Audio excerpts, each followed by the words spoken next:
A crap guide to D&D 5th edition, Dungeon Master. Oh boy, my memory of Dungeon Master is a little different than other people, because I remember the D&D cartoon, the one that never actually ended with Venger, and how the DM was a little short person. Let me know in the comments if you know what I'm talking about. So you've got a character sheet all written out and a couple of friends who want to play D&D, but you're missing one vital component. The world, the characters, the laws of physics everyone's going to break to make for cool moments you'll commission artists on the internet to draw for you. But such a role requires leadership, initiative, a total willingness to have a bunch of children stomp on all your ideas in favor of doing funny memes and stupid scenarios. Despite all that, such a title has an extremely low barrier to entry and is probably the most important thing at your entire role-playing table, and without one, the game will not exist. So anybody and everybody should perform the duty at least once for the sake of their fellow players, begging for a chance to experience this wonderful pastime. So I had a couple friends at the time that wanted to run a D&D session because one of them had done it, but one of them had never really done it. And I ended up trying to run an out-of-book, like, official D&D campaign, but within 5 minutes, they were already trying to punch the guard. And I'm just like, okay, so it's going to be ad-libbing it from here. I feel I'd make a decent GM. I feel like I'd make a decent DM, but haven't really had the opportunity to, just because scheduling conflicts. So long as I don't have to be the one to do it. Yeah. What?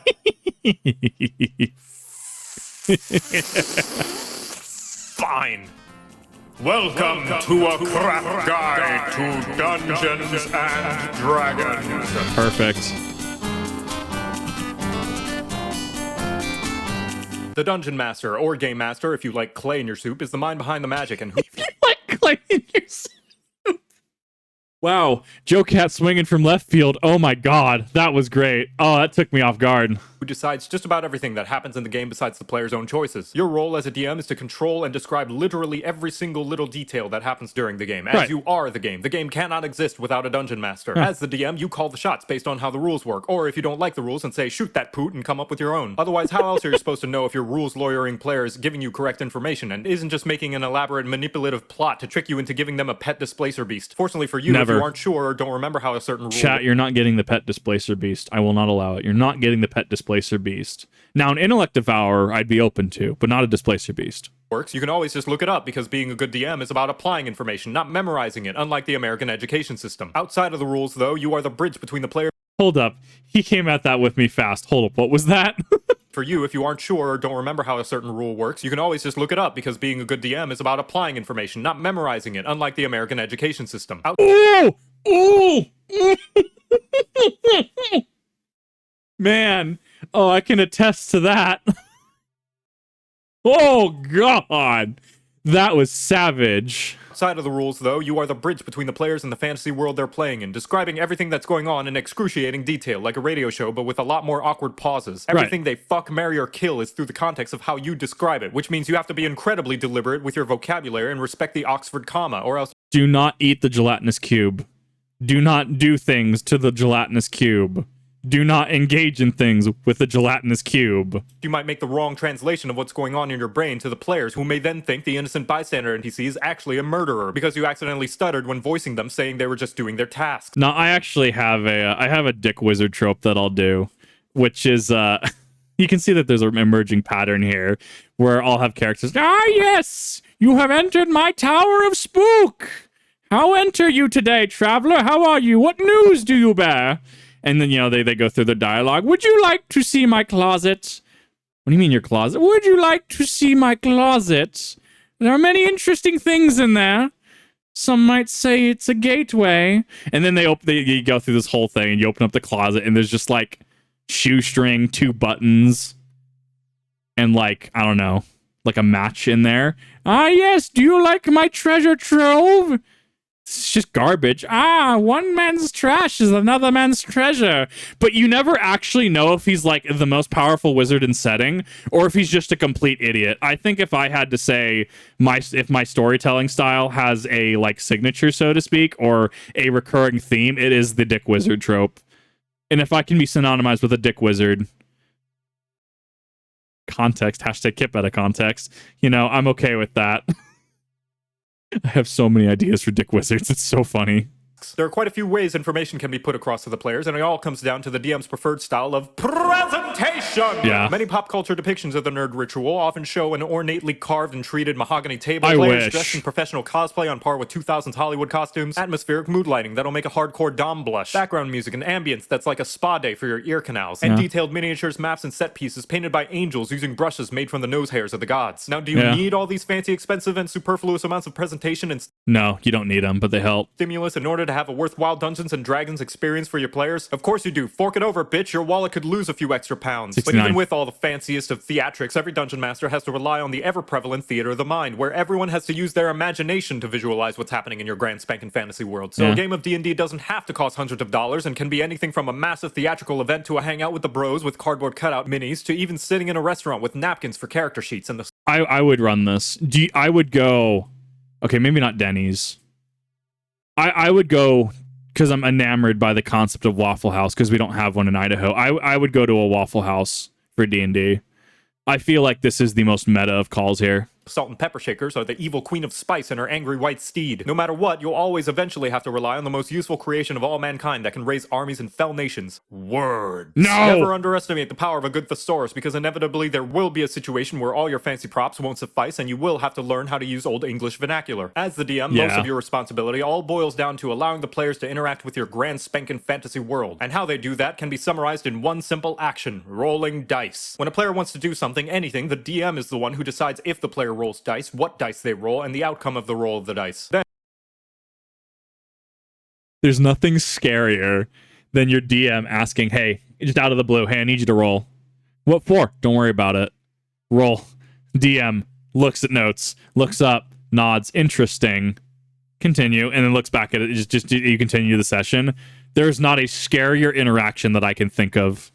And just about everything else is an extension of that one single responsibility, which is why nobody wants to do it, because one single responsibility is far too many. An extension of that, the DM's the encyclopedia of the D&D game. If there's history in the world, it's the DM's job to know it. When the players are fighting bad guys, it's the DM's job to keep track of the enemy's abilities, hit points, and sexual orientation, just in case, you never know. If a player resurrects their long-dead uncle, it's the DM's job to have read their backstory to know said uncle was a drunk rocketeer who eats horseshoe crabs. And when the players bring up how the plot and characters are oddly similar, absolute legend eating horseshoe crabs. I'm going to use that now. To Lord of the Rings, it's the DM's job to kick their ass. The scariest part about being a dungeon master, however, is the improv. Since you can't anticipate every single possible possibility the players can possibly make possible, you have to think on the fly and figure out how those possible things could be possible. If the player character tries to eavesdrop on somebody, you have to come up with what they hear. If somebody eats too many beans and farts, you gotta come up with how it smells. And if the party decides to run off some other direction rather than the main plot, you have to come up with what they run into. Like another... you have to come up with what they run into and potentially ways to get them back in, right? Like, if your whole thing is to stop a false hydra, right? Yes, I know of some creatures. If you try to stop a false hydra, right, but you end up going to another city to get involved inside, get involved with the illicit trade of magical beasts like chimeras, right? And suddenly your party's there, right? Are there any long-lasting consequences? Well, I mean, you didn't deal with the false hydra, so now the entire continent's just going to be fucked. You could have stopped it while it was young. The consequences of my action are following me. That meme, right? Town or a dangerous hag or even the main plot because you moved it. You can stop them early, from my understanding, but if you don't stop them early, the session's just fucked. Or alternatively, you have to find an in-lore reason of how the false hydra got stopped. There, since the giant glowing breadcrumbs in the shape of story progress this way wasn't obvious enough. If you think you can prepare pre-written answers for every possible question the players could come up with, I'm gonna have to stop you right there because no the fuck you can't. Somebody at some point in time will do something that'll turn your no-pants bad dreams into a reality, and you gotta figure out then and there whether you're gonna get a new pair or just roll with it while the players see your metaphorical junk swaying in the breeze. So with all that easy to digest and totally not intimidating stack of expectations that doesn't even scratch the surface of what it takes to be a dungeon master out of the way, the question now becomes, how does one even start being a dungeon master? Just do it! No matter what, you want I was unironically about to say just do it before the meme popped. Copy of the player handbook, since it has a majority of the most common rules. As far as actual content goes, though, you can theoretically play 5th edition with just the core player's handbook, so it is actually fairly easy to get into. Yes, there is the DM guide. Yes, there's the monster manual. Yes, there's extended work, stuff like that. But the player's handbook is really your ticket in. baby-friendly ways to purchase a pre-written adventure, one of these buggers, which will usually have a plot, characters, encounters, villains, and plenty of faffing about material for your players. However, if that's too much punishment on your wallet, the natural safe word is making a campaign of your own. The thing about safe words, though, is it often stops things in their tracks, so it will require you to come up with most of the aforementioned plot, characters, encounters, villains, and faffing material yourself, which can take anywhere from a night of binge writing to never, because you only ever think about your ideas and never write it down. Either way you go with, once you have the skeleton of your campaign ready, you gotta start filling it with internal organs. And as anyone who's taken biology can tell you, organs are gross and messy and can often go misplaced, so you just have to substitute a kidney with a moldy sponge for a bit while you go find it. That is until suddenly the blood cells start making friends with the sponge and it becomes more effective than an actual kidney and you start to question everything you've ever learned in school. So good luck. Yeah. At the end of the day, players are people, and people are interesting. Sometimes they really just want that sponge. Good luck figuring out how to balance spending time preparing to run a campaign and spending time actually running a campaign. You don't. Do you spend entire weeks drawing maps, writing possible paths and dialogue options for characters down to the description of their cousin's boyfriend's dog's favorite chew toy? Or do you just spend the week doing some faffing about of your own and then spend the final half hour leading up to the session time frantically writing down bits from a D&D random content generator? But hey, once you get a game going, the rest should come naturally. Just take it all one step at a time, and you can especially relax whenever the players start to roleplay and act on their own. Because no, chat, you cannot adopt the kobold. You can't have a displacer beast as a pet, and you can't adopt the kobold. I can accept the deep gnome, but the kobold's a little too far. And you can just sit back and relax and let them have their fun, and you don't even have to do dialogue for any NPCs or lore dump on them, or fuck, the rogue tried to steal the paladin's rosary beads. Yes, the dirty whale's underbelly of being a dungeon master is dealing with the barnacle infestation that is being the de facto babysitter of the group, and then you gotta bring out the scraper of social obligation. In some situations, more than others, the DM is expected to have a significant amount of say in organizing the playgroup, since you have something of a larger leadership role for the game to exist than the players. You're who the players will look to when arguing over who gets the loot. You will be expected to have a bigger say on when the next session time will be, and you are the one who's expected to kick out the guy who's overriding your descriptions of a pleasant-smelling flower garden with the rankness of his workout stank. This means that you cannot take a passive role as a DM. You have control over the fan, and if you see shit flying towards it, you're gonna be expected to turn that fan off before the place really starts to smell like a medieval. No, do not do anything with the gelatinous cube, chat. For those of you on YouTube, chat is already asking about what they can and can't do. No, do not the gelatinous cube. That is all. Castle Street. With all of that said, I still could not possibly cover the grand mountain climb that is explaining what it takes to be a dungeon master, not to mention what it takes to be a good dungeon master. And I've seduced enough tall folk to make Kanchenjunga horny for me. But I believe the best possible way to show you what it takes to be a dungeon master would be a demonstration of those undergarment moistifying skills I possess. Lucky for your thirsty butts, I've set up a D&D session with a bunch of nerds, and demonstrate I shall. Alright, Unexpectables, you walk into a tavern, a crowd has gathered, and everyone seems to be having a good time, all except the mysterious hooded figure in the center of the room that nobody except you all seem to notice. What do? I want to smash the barkeeper! Yep. This is exactly how this goes. I've seen this in action. This is exactly how this goes. I don't care if the gelatinous cube tastes like grape, chat. Do not the gelatinous cube. I want to smash the barkeeper. Yeah. Nobody wants to have a chat with the hooded figure? Who knows, it may tie into one of your backstories. Oh yeah, that reminds me. DM, could you look over these notes I have about my backstory? I've literally seen this happen. Oh my god, it's so true. It's only a few pages long, but I wanted to make sure to keep the authenticity of my homeland as the center point of my character development. What the hell? This is a fucking novel. I'm not reading all of this. Oh yeah, speaking of, I wanted to check in with you about this new homebrew I created for one of my backstory's characters. I ran it by a couple of friends and they seem to think it's pretty balanced, so no need to worry about looking over it too much. Oh, no. I know what you're trying to do, you scruffy looking... Hey, DM, are there any Goliaths in the tavern? No particular reason, I just wanted to know. Dude, yeah, are there any? I've been looking for a surfing buddy for some time. We're at the beach, right? I wasn't really paying attention. Could you set the scene again? Whatever. I'll get back to you guys later. Dawn Wright, have you made up your minds about that ambush yet? That guy you've been targeting for the past 3 sessions is right there, enjoying his dwarvish drink. Oh boy, I surely am enjoying my dwarvish drink. Look, whenever we take a single decision like going to the left or to the right, it goes wrong. We need to have 100% flawless plan. Oh, maybe we can go talk with him? But if things go wrong, I can use my gun. When the fuck did the blind dragonborn get a gun? I don't remember. What did the... Yeah, no, that's about how that works. God damn. You can give the owlbear approximately 1 pet. That is all. No, do not cast fireball on the gelatinous cube, and it does not taste like pineapple. Don't worry, I'm worrying about the gun. How did the dragonborn get the gun? How can he see? How do the irons even work? Remember giving him a gun? Has he always had a gun? Just one guy. Why don't I just sneak up on him and poison his drink? I have a +10 to stealth, plus advantage with my cloak of invisibility, and add on another 10 if Franz uses his pass without a trace. Yeah. You're gonna roll that one. I'm calling it. It always happens. No one will ever see me, and we can avoid this whole encounter. Or I can use this gun. How many times must you terrify my sweet bottom? Yes. You upright marsupial! I'll give you 6 minutes and 44 seconds. If you don't come to an agreement on a plan, I'm feeding your minis to the Wigglers. Group Yeah. Stupid, you follow into the tavern as well. And you Hey, is that Sips? Hell yeah. see the mysteriously hooded figure, now eyeballing you down and casting a menacing visage. They gesture towards 5 open seats and say that you should go... So who's the most expensive looking dude here? Yeah, that tracks. I've seen like 3/4 of that campaign that they were running with this. Oh my god, that's... No, the gelatinous cube dissolving your hand does not give you advantage on a weapon with one-handed as its archetype. That's not how that works.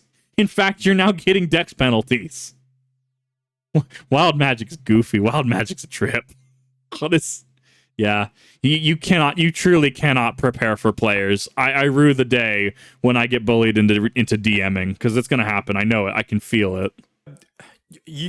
I don't fucking know. There's a noble in the corner of the room, sure, but he's busy talking with somebody else right now, so maybe you should probably... I'm already there. He's already there. I intimidated him to challenge me to an arm wrestling match for all his gold and belongings. Hey, absurd. You could use charm person. I mean, that would cause a charm status, which would give you advantage on any social... I asked him to give us all of his money. Absurd. I rolled an 11. Well, that's really more of a help action, which actually... What the fuck? I didn't even ask you to roll yet. But I did it already. Look, an 11 is good. We are friends now. Everyone likes absurd. I intimidated him to challenge me to an arm wrestling match for all his gold and belongings. Fucking fine. You start to arm wrestle him for some of his gold. Oh, I already stole it all. Also, he might be cursed, because, you know. Yeah. Backstory stuff. All right, sure. In the meantime, the hooded figure in the middle of the room that everyone decided to totally ignore transforms into a massive towering titan, and the roof of the tavern is blown off, revealing Evilus Maximus, the demon lord of darkness. I mean, JoCat is in the... Is that... oh god, what is that? I can't... OSP? I can't remember. I know them. I'm blanking the name right now. It's red and blue. Oh my god, I love them. No, that's... See, if your party's going to go completely to the left like that, then, yeah, you can just be like, all right, well, I mean, time limit's up. You had a chance to interact with the man. Now he's a Titan. How are you going to deal with this? OSP, hell yeah. Maximus. Now, my Latin's a little bit rusty, but that name seems a little bit on the nose. It sounds to me like he's actually ripping off the Pope's title of Pontifex Maximus, so maybe we should be on our guard for some vile bishops and dastardly cardinals. I really love this, actually. I've been meaning to watch more OSP content. I absolutely love them. He's not shut up. He looks down upon you all, and with a snap of his fingers, everyone's magical items disappear. Yep. What? This is outrageous. This is unfair. I demand to roll an opposing skill check. Ooh, this is the classic weaken your opponent before the showdown strategy used by the really egomaniacal bad guys. Yeah. He wants to demonstrate that we're over-reliant on our magic items as a sort of condescending attack on our self-worth. Watch, next he's gonna say, your puny trinkets won't save you now. Your puny trinkets won't save you now. He says, holding all your loot in a glowing orb in his grip. Ooh, textbook orb strategy. Stop making comparable analysis. Evil is... Stop making comparable analysis. Oh, it's so true. Oh, it's so true, though. God. Oh, God. I would have someone in the session do that. I know. And I'm just going to sit there glaring at them all session. Just stop doing comparable analysis. God. Man, this video is great. I fucking love it. Then casts hold person on all patrons of the tavern. Everyone needs to roll Counterspell. Hey, did you see this new ad for an over-the-table dictionary? What's it called? Counterspell. Fucking how many counterspells do you even have? All of them. No way, you really don't have that many. Of course I do. Bullshit. Let me see your character sheet. No. Let me see it. No. Let me see it, Tabby! No! Give it to me, Tabby! No, Let me you see can't. it! As a Beastmaster, Warlock, Fighter, Sorcerer multiclass, I'd like to use my Beast movement to carry me to the enemy, then have them attack the enemy, then use my Familiar's action to use the Help action, then cast Haste on myself, cast Eldritch Blast as a quicken spell, use Action Surge to put a light on my Beast's nose, and attack with my hasted action. Realistically, I could probably solve that with I'd probably have to initially roll that as... God, how would I do that? if that was presented to me, okay, like I need to see if that action can even fire first. Make it like a DC 15 and consolidate like 3 of those actions into one, right? Where he gets on it and then he has to go that distance without getting noticed, right? Okay, I need you to DC 15. Give me a roll right here. We're gonna roll with Dex on this one. Okay, didn't fail. Okay, you didn't get the 15. Cool. All right, so that's not happening. Is how you consolidate that. When someone presents something like that, rather than take everything, because that's a lot of information, right? It's like when old school D&D players hear, "Yes, I'd like to grapple," and you just hear the collective, "Oh, God, again." And you have to consult the actual like mechanic. No, just you'll take that in chunks. Like, okay, are you going to get seen doing this? Because if so, clearly he's got the magic. He can just stop you in his tracks. So, I mean, you can do something like that. That there is a possibility to deal with that before it even starts. Stop making analysis blue. Oh no, I love it. I love OSP when they do that. I found it just in context, it was funny. Oh, sweet. My Shield Guardian spell procs because he targeted me with a spell. So that's going to be a Faithful Hound right on Evilus's heels. Define target, because at that point, then I can start dissecting like PSCT and Yu-Gi-Oh! Where does something target versus not target? Is it an AoE? Was aggro or intent specifically there? These are all things that you can weasel your way out of. My turn, my sweet pup is definitely going to have a munch. And then I'll have the Guardian run up and slap him. And then I'll use my 9th level spell slot to conjure... Wait, hold on. 32 enormous constrictor snakes. You're keeping track of all these initiatives, right? Don't forget that I also have 2 horses, a mastiff, and 6 chickens. Irrelevant. Oh, actually, I still have my movement. Can I dodge as a free action? The dog's name is Cheese Puff, by the way. Cheese Puff, the legend. Can I play this? It's a Tarrasque. Well, you two sort that out. I'm going to try to scam as many people as possible out of their coin. Whoa, hold up there, you oversized crow. You said you were lawful good. Oh, no. I said I was a half-elven town guard turned hospice nurse and non-lethal hedge knight. What? But, I can understand the confusion. Besides, I don't believe in alignment anyway. I'm trying to get my scam on. Thank you. Ladies and... I don't believe in alignment anyways. I mean, yeah, absolutely. A player can do that. Like, that's why paladins can be oath breakers, right? They can break their oath. You don't have to acknowledge your alignment. Oh man, does it carry penalties though? And that's when the DM starts making a little scritch in his book. Gentlemen, may you lend me your ears. I have here in my hand... AoE by definition is target in D&D. Damn. It's also focused. Fuck. Yeah, I guess that's fair. I'd have to think on that one for a little bit. I'd have to be seeing the situation itself. One of the finest brews in all Okay, so as I stand up in a chair, everyone looks at me. I smile charmingly and everyone starts cheering already. As I pull out a 12-corded ukulele... Excuse you, who's the DM here? Oh, you, of course. But in this scenario, I will have to roll persuasion or performance, and if I pass a DC check 15, I will charm everyone around me into following my every command. Doing this will allow my character to start its own company, creating profits through the selling of a very specific... No. Don't worry, everyone. Just think of all the friends we've helped through our journey and the ties between our hearts that will help us defeat Evilus Maximus. In the name of Saloon, I will punish you. Perfect. Believe it. Perfect reference. I love it. Can I stab her and take all her stuff? Later. Hey, DM, not that it actually happened, but hypothetically, if I lost a dice set you let me borrow, would you happen to have another one? I swear, I have the perfect theme music for this exact situation. Just hold on 1 second, I'll find it. Music! Good idea. My furball pulls out their ukulele and begins to sing to the villain. Hey, you with the villainous smile, why don't you come and stay and get to know me a while? We're 2 of a kind, 2 sides of the coin. Well, I got no tail, I could give you some. Alrighty, I think that's enough barding for now. The bard. I said that's enough. YouTube does not like that one. That gets copyrighted consistently. I feel as though we haven't really sussed out the emotional stakes here. I mean, who is Evilus to us, you know? He's the demon lord of darkness. He murders people and is awful and terrible and bad. Or is he perhaps a metaphor? A construct representing the lasting woe that persisted after the Age of Reason? Or maybe we are all Evilus. He's a reflection of our own inner... Nope, shut up. You know, we probably can't even take Evilus. According to the strategy guide, he commands 4 krakens made of, like, pure gold, which are actually lawful neutral, by the way. So they're technically not even evil, and they just serve an evil lord, which is interesting because... Hey, stop reading the official campaign setting. How's he funding all this? I think I have a general... Yeah, this is how this can devolve. That's why, absolutely, you can be... you know, you can have fun, but also there needs to be a turn order established. At the very least, someone's getting the talking stick when I run. I should have. The villain said if we just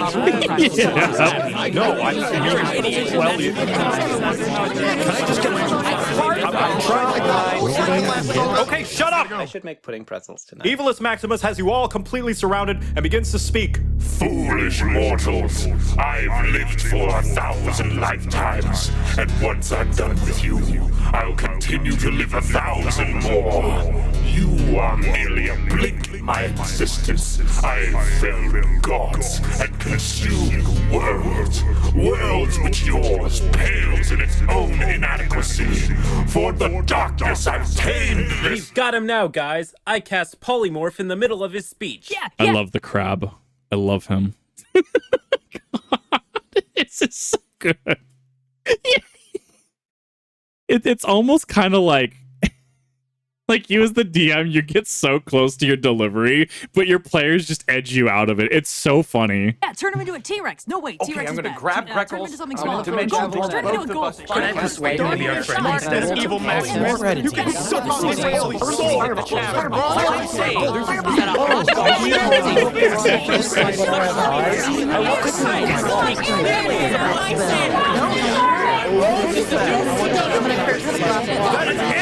Shut up! Everyone shut the hell up! No, you can't talk to the barkeeper. They ignore you. I didn't read your backstory. Your homebrew is rejected. There are no Goliaths, and pay the fuck attention next time I describe the goddamn scene. No, I'm not going to describe it again for you. You all took too long, so your ambush fails and you fall to the floor of the tavern. Also, your target runs away. Yeah? I never asked for a single one of you to roll, so all your dice go to waste. You don't get that gold, your intimidation fails, and you stop being a dongly-bongly rules lawyer for once. You two, stop comparing my totally original campaign to popular and historical media. I will sick the light gray walkers on you. You don't counterspell, your sheet is revoked, and no, you can't do any of whatever all that shit you were trying to do, you moldy min-max and munchkins. Nobody listens to you, and the guards show up to arrest you for disturbing the peace. Hey, it's all right, JoCat. There's no need to get so hostile. If you just take a moment to talk to the players, I'm sure we can all... Nobody cares, Matt Mercer. Oh! Oh, man. No, no, no, and no to all of your plans. And Evilus Maximus doesn't get interrupted by your spell. He conjures a giant mountain on top of the world, rocks fall, everybody dies, and that's the end of the session because nobody wanted to talk to the obviously mysterious hooded figure in the middle of the fucking room! I mean, the players did in fact choose to not talk to the mysterious figure. In JoCat's defense. That's why you throw a hook in there. Like, you make something so obvious, but if your players just want to go the other route, like the false Hydra analogy from earlier, you want to deal with this? No, I'm going to go start my business trafficking, chimeras over in this other city. Well, I guess the false Hydra just grows to full size. That continent is now effectively gone. Mysterious figure. Fine, whatever. Leave. I don't need you. I can find some other players who would be happy to play the game I meticulously planned for them. Go on and cry about it online, you dice munching goblin breath weirdos. This is what you get for ruining the scene.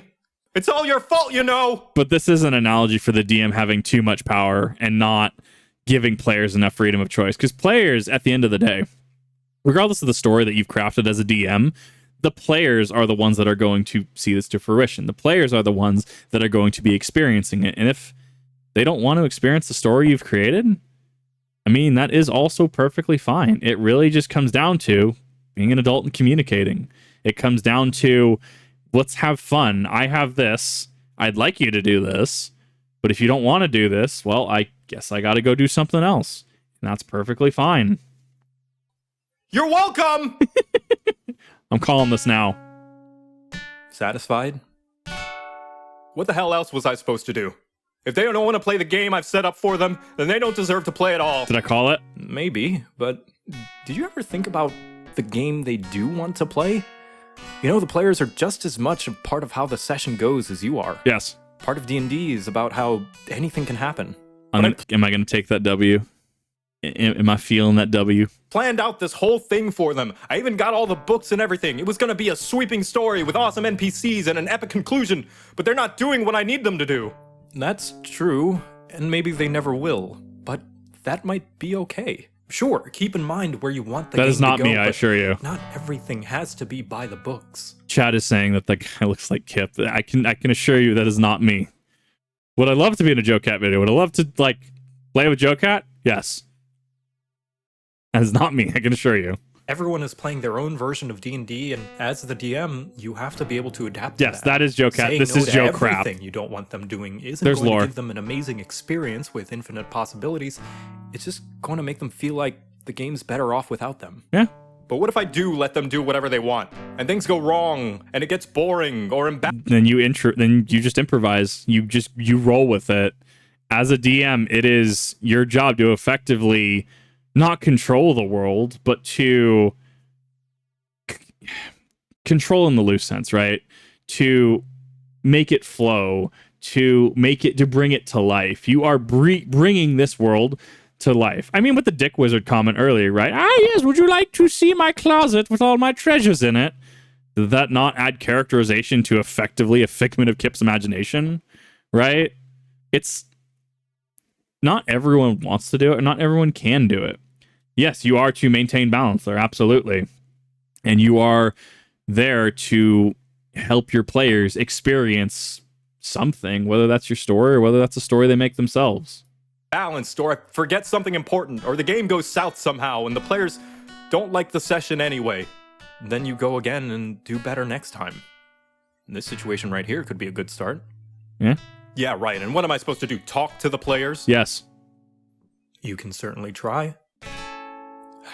When chat continuously asks, can I do X to the gelatinous cube? Sometimes you just have to talk to chat and be like, chat, why do you want to do it? Why do you want to the gelatinous cube? And I'm using that specifically. Just any action, right? Why do you want to the gelatinous cube? Sometimes the answer is, it's funny. And you're like, yeah, it's pretty funny. Your hands dissolve now. You don't have that anymore, but it was pretty funny. Guys, wait. I'm sorry. I was worried that if you didn't play the way I wanted you to, that the game wouldn't be as cool or as fun as I thought it could be. Gelatinous cubes are too French constricting shaped. on your agency and shouldn't have stopped you from at least attempting to do the things you wanted. And I should have talked with you and maybe come to some sort of compromise on some of the things I was really stubborn about. Being the dungeon master is just really, really scary. There's so much I have to keep track of. Yeah. Coming up with things on the fly can be really hard, and I want to run the best game I can for everyone. Yeah. And I'm terrified of messing things up. So sometimes I can get a bit vapid, Immature. Anatomically confusing. aggressive. But I'm willing to try again if you are. So how about it?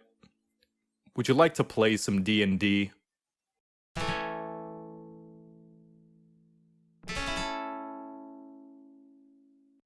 So, Krabby, you were saying you wanted to interrupt Evilus Maximus. Yeah. I wanted to cast Polymorph on him in the middle of his speech. All right, what's your spell save DC?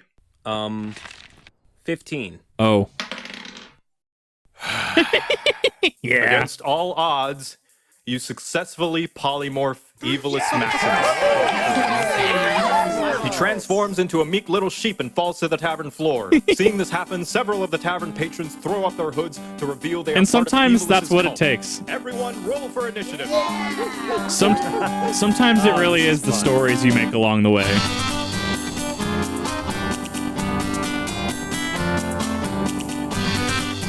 This is awesome.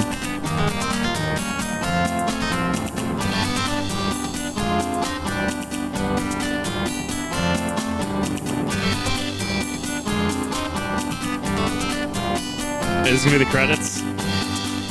Oh, what's Takahata? Hell yeah. I know some of these voices.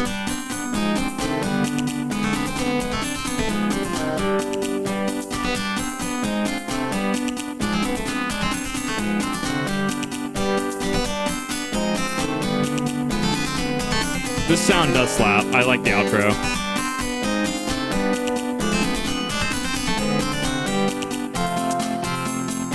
Red and blue, yeah. I knew them.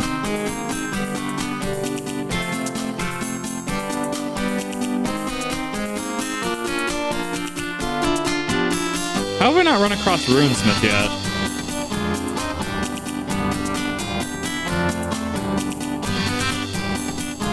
I think I've seen Whistle While You Work in passing.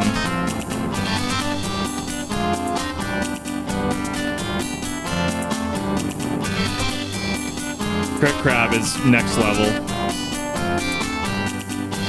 I'm also just biased towards crabs. Also Matt Mercer.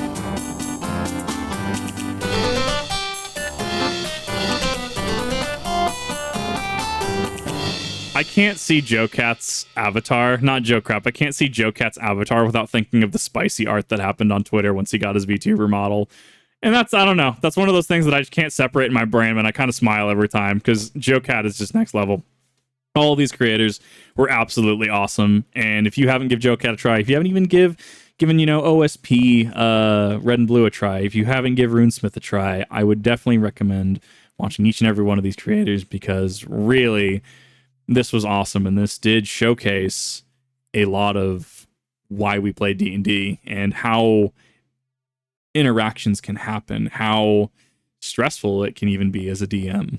And I really love this video. Crit Crab that was kind of cool. I like the crab design. That held a special place in my heart. But all these creators are absolutely great, and I do highly recommend them. And if you haven't watched JoCat before, you're new here, definitely recommend go giving him a watch. What did you think? What has your best D&D experience been? What has your most interesting D&D experience been? Will you let chat touch the gelatinous cube despite me telling them they can't?